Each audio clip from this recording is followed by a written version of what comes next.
Hello everyone, Radhe Radhe, जय Shri Krishna. I hope आप लोग अच्छे होंगे, स्वस्थ होंगे और मस्त होंगे। और जैसा कि आप देख रहे हैं, मेरा भाई बैठा हुआ है। आज बैठता रोज है और अभी चुपचाप बैठा हुआ है, परेशान नहीं कर रहा है हमें। तो गाइस, मैं आज का वीडियो में आपको बताना चाहूँगा कि मेरे भाई का जब एक्सीडेंट हुआ था कि उसके साथ क्या हुआ, कैसे हुआ, वो सारा मैं आपको वीडियो में बताने वाला हूँ। तो मेरा भाई जस्ट पड़ोस में इनविटेशन आया था। तो इनकी और उस बंदे की थोड़ा फ्रेंडशिप अच्छी थी। और वो सुबह के टाइम मेरे भाई को कॉल कर रहा था। वो पहुंच गया था, कॉल कर रहा था कि आ रहे हो कि नहीं आ रहे हो। तो भाई बोलने लगा आ रहे हैं। और उनके साथ यहाँ से एक और लड़का जा रहा था, तो वो भी उनका फ्रेंड था। तो ये सुबह की टाइम वही 11-12 के बीच में पहुँच निकल गए थे। और वो वहाँ पे जहाँ पे उन इनविटेशन था वहाँ पे पहुँच गए। फिर वहाँ से पहुँचने के बाद जब वो रिटर्न आ रहे थे, तो रिटर्न आते वक्त ये वृंदावन, आप अगर लखनऊ से हैं और इधर तेलीबाग या मोहनलालगंज साइड आते हैं तो आप वृंदावन ज़रूर जानते हो, पीजीआई वृंदावन जानते होंगे। और जस्ट ये FX trauma centre just Vrindavan के पीछे, ट्रामा सेंटर के जस्ट पीछे ही एक्सीडेंट हुआ था। वहाँ से लगभग जहाँ एक्सीडेंट हुआ था मुश्किल से 500 मीटर की रेंज थी, 5 मिनट की रास्ता थी। और जब एक्सीडेंट हुआ तो हमें पता नहीं चला, हम लोग को नहीं पता था कि इनका एक्सीडेंट कैसे हुआ, कब हुआ। और बगल में पड़ोस में अंकल जी रहते हैं, उन्होंने कॉल किया मेरे पापा के फ़ोन में। फिर उन्होंने बताया कि लड़कों का एक्सीडेंट हो गया। तो हम लोग खाना ही खा रहे थे। खाना वाना छोड़ के तुरंत गाड़ी में बैठ के निकले और पहुंच गए, हॉस्पिटल पहुंचे। तो दोनों लड़के जो साथ में मेरे भाई के साथ गया था और वो जो लड़का वहाँ पे था, वो दोनों परफेक्ट थे, ठीक थे। उनका कुछ नहीं हुआ। हाथ पैर उनका पहले से टूटा हुआ था एक बंदे का। वो उसका 5 बार एक्सीडेंट हुआ था, वो बार बार उसी पैर में एक्सीडेंट हुआ, उसी पैर में टूटा, प्लास्टर चढ़ा। और मेरा भाई जब एक्सीडेंट होता था, मेरा भाई उनको लेने के लिए जाता था, हॉस्पिटल पहुंचाता था और हॉस्पिटल से घर पहुंचाता था। तो आगे की जो मैं बोलने वाला हूँ, उन बंदों ने क्या किया, क्या नहीं किया, मेरे भाई के साथ कितना साथ दिया, कितना साथ नहीं दिया, वो सारी चीज़ मैं बताऊँगा आपको। तो उसके बाद में जब ऐसा हुआ, एक्सीडेंट होने के बाद में वो दोनों परफेक्ट थे, ठीक थे। एक तो डिस्चार्ज हो गया था तुरंत। फिर दूसरे वाले के पैर में जब एक्सीडेंट हुआ है, ये लोग स्कूटी से थे, स्कूटी। और किससे हुआ ये अभी तक उन बंदों ने अभी तक नहीं बताया है। स्कूटी से थे, और स्कूटी से थे और किस में बैठे थे, मतलब कि ये आगे बैठे थे कि पीछे बैठे थे, ये नहीं पता था। और जो चला रहा था उसका पता है, जो कौन चला रहा था उसका पता है, लेकिन आगे पीछे बैठे थे, कैसे स्कूटी लड़ी है, ये सारा कुछ नहीं बताया वो लोग ने सही से। तो जब इनका एक्सीडेंट होने के बाद में ये हॉस्पिटल पहुँचे, वहाँ पे स्ट्रेचर पे लेटे हुए थे, तो बस इनकी टंग ऊपर नीचे हो रही थी और कुछ नहीं, आंखें बंद थी, पूरा बेहोश, कुछ नहीं था, हाथ सेंस बिल्कुल नहीं था, हाथ पैरों में कुछ भी नहीं था। फिर इनकी आप पैर देखेंगे, इनका पैर ये देखो टूटा हुआ, अभी भी ऑपरेशन नहीं हुआ इनका पैर का। ये इनकी टिबिया एंड फेबुला दोनों बोन टूटी हुई हैं और अभी तक ऑपरेशन करने के लिए डॉक्टर ने नहीं बोला है, क्योंकि इनकी कंडीशन नहीं अभी तक भी ठीक है। अगर कंडीशन ठीक होती है तब इनका ऑपरेशन हम करवाएंगे। और उसके बाद में जब ये हम लोग पहुँचे वहाँ पर, तो हम लोग बहुत ही डरे हुए थे। और भाई को देख के हम लोग बहुत ही उदास, रोने लगे थे हम लोग। आपको क्या ही बताएं, जब अपनों पे कोई चीज़ होती है तब उसका एहसास होता है। और ये मेरा बड़ा भाई है, मैं छोटा हूँ, और इनसे एक और बड़ा भाई मेरा है। और उसके बाद में जब इनको ये हमें लगा कि मम्मी को भी बहुत ही हौसला दिलाए, मम्मी ठीक हो जाएगा, परेशान हो। मम्मी बेहोश हो जा रही थी और बहुत ही मतलब कि क्या ही बताएं, उनको कितना समझाएं। उनको समझाते समझाते हम लोग भी हालत हम लोग की डाउन हो चुकी थी। और समझ लीजिए कि हिम्मत कितना हम लोग साहस किए हैं, तब जाके इनको अभी यहाँ इस पोजीशन तक लेके आए हैं।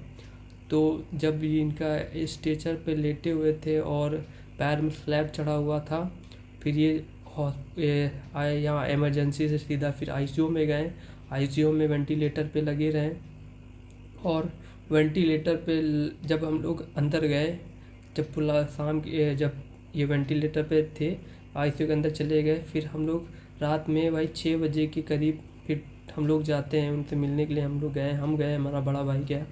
तो उनको देखें हम लोग, हम हमारी तो आंखें हम तो बहुत ही क्या ही बताएं, हम बता नहीं सकते आपको। फिर भाई को देखा, भाई को चुटकी काटने कुछ नहीं हो रहा था, और मार भी रहे थे, गाल में मार रहे थे, कुछ भी नहीं हो रहा था। चुटकी काट रहे थे, कुछ भी नहीं हो रहा था। बस ये है कि उनका हार्ट ब्रीथिंग हो रही थी, वो भी जो सांस ले रहे थे वो वेंटिलेटर दे रहा था उनको। भगवान की क्या महिमा थी, मतलब कि इन्होंने किसी के साथ कभी बुरा नहीं किया। भाई ने मेरे किसी के साथ कभी बुरा नहीं किया।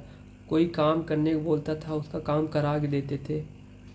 और ये जाने से पहले क्या क्या करे हैं वो मैं आपको बाद में बताऊंगा। पहले अभी इतना सुन लो मैं क्या बताना चाह रहा हूँ। मैं वीडियो को ज़्यादा लंबा नहीं ले जाऊंगा, छोटा ही से बनाऊंगा। ये मेरे भाई जब हम लोग गए वहाँ पे, तो वहाँ पे फीड वीड देना होता है, दवा देनी होती है।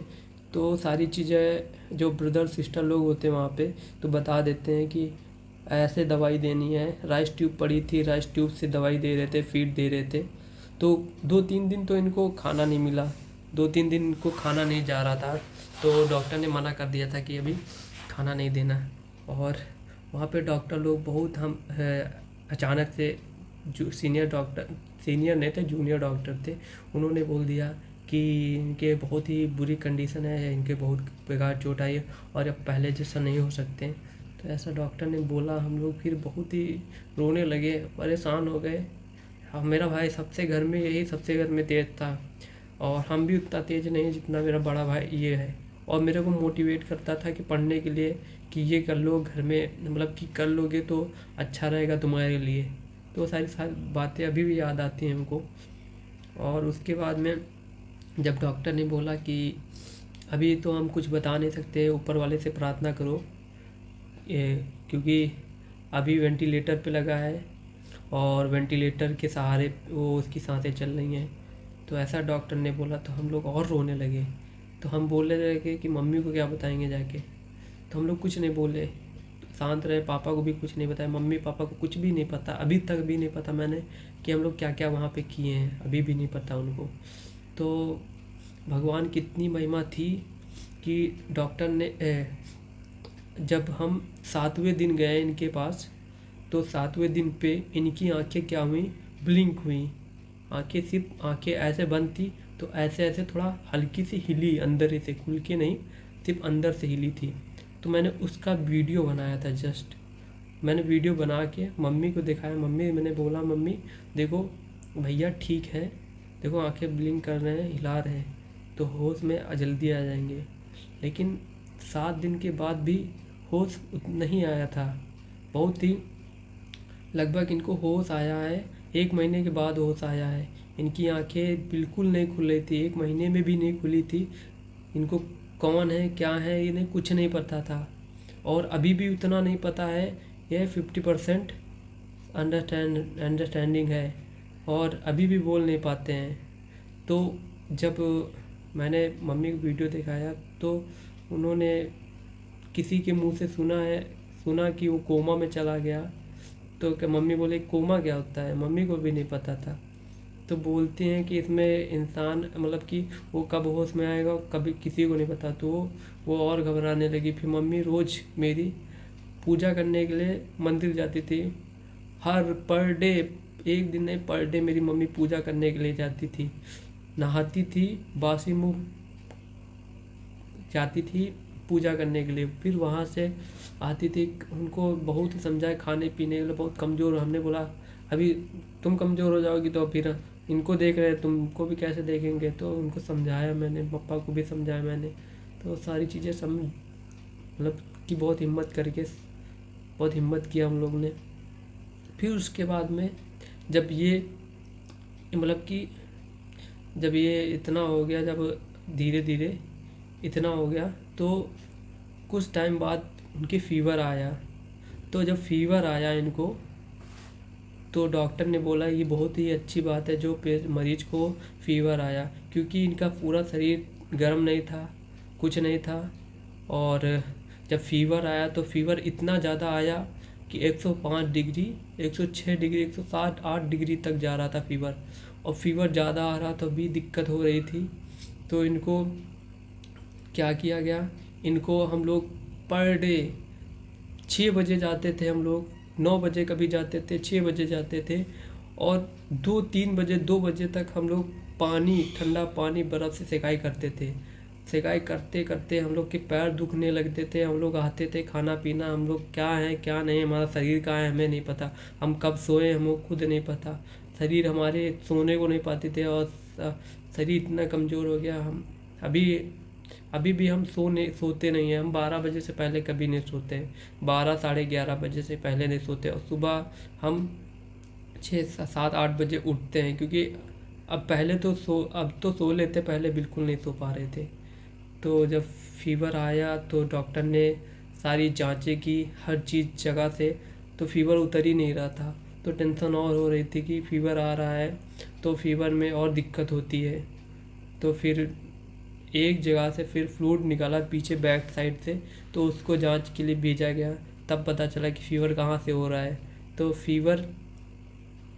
जब फीवर का पता चला तो उसके अकॉर्डिंग दवाई चलाई गई, तो फीवर कंट्रोल में आया। कंट्रोल 1 महीने तक समझ लो हमारे लोग के पैर बहुत ही दुख रहे थे, क्या खड़े होने की हिम्मत नहीं थी।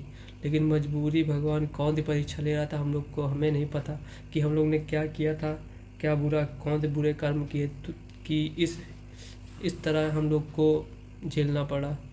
और मेरा भाई तो झेल ही रहा है।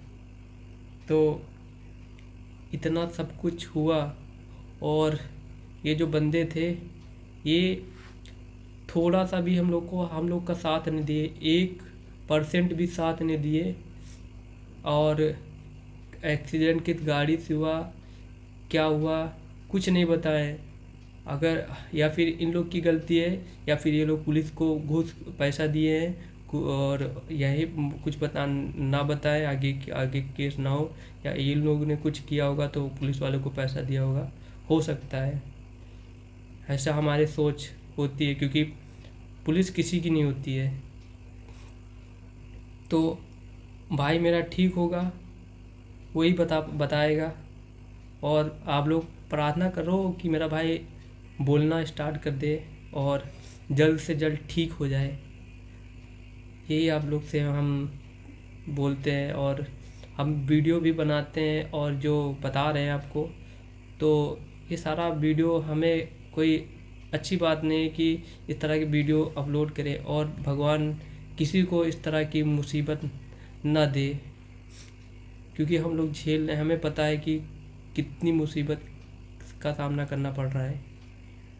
तो हम अभी आपको आगे का बताएंगे कि आगे क्या क्या इनके साथ हुआ है। अभी तो हमने सिर्फ शॉर्ट, ये तो कुछ नहीं था, ये तो एक छोटा सा ट्रेलर था। अभी आगे बताएंगे तो आप लोग कहेंगे कि ये बहुत ही गलत आपके साथ हुआ। और हम आपको ये भी बताना चाहेंगे कि आपको मतलब कि इस तरह के जो पेशेंट, काफ़ी पेशेंट होते हैं और चैनल पे आते हैं, देखते हैं, तो उनसे हम यही बताना चाहेंगे कि अगर आप लोग की आपके घर में इस तरह के पेशेंट है, भगवान की दुआ से ना हो, ऐसा किसी के साथ ना हो, लेकिन अगर है तो मैं बताना चाहूँगा कि आप लोग को कैसे फीड देना होता है, और कैसे खाना खिलाना, और कैसे सारी चीज़ें हटवानी है, राइस ट्यूब कैसे हटवानी है, और गले का टिकॉस्मी कैसे हटाना है, और यूरो कैथेटर कैसे निकालना है। तो सारी चीज़ें मैं आपको बताऊंगा।